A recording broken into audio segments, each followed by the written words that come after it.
घेतलेलं आहे. तर परत एवढंच पीठ घ्यायचं. त्याच्यानंतर चिमूटभर मीठ टाकायचं त्याच्यात.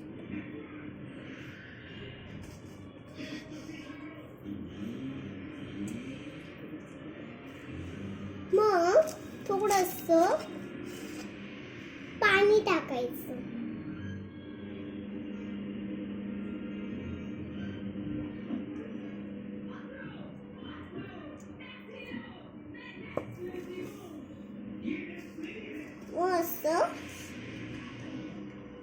असं मळून घ्यायचं.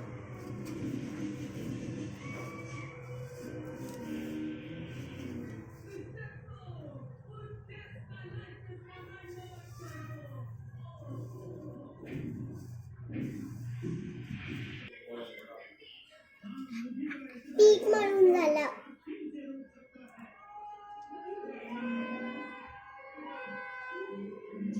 पीठ मळल्यावरती हा असा गोंडा तयार झाला आहे.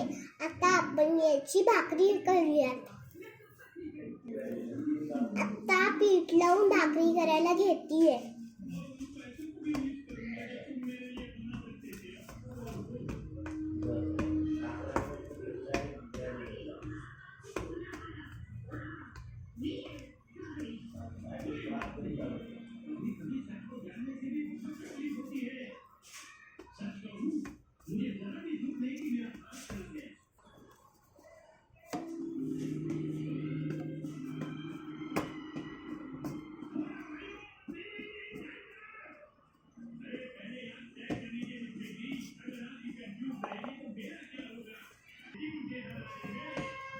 आता भाकरी तयार झाली आहे. आता आपण याच्यावरती तीळ लावूया.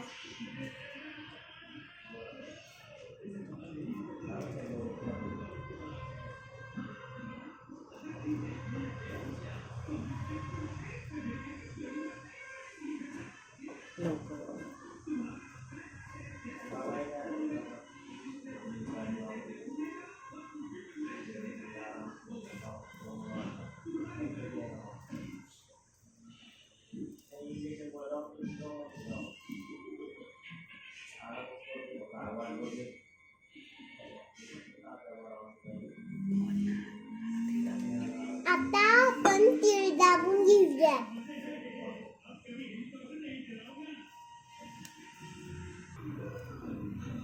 आता आपले तीळ लावून झाले आहेत. आता आपण भाकरी थापूया.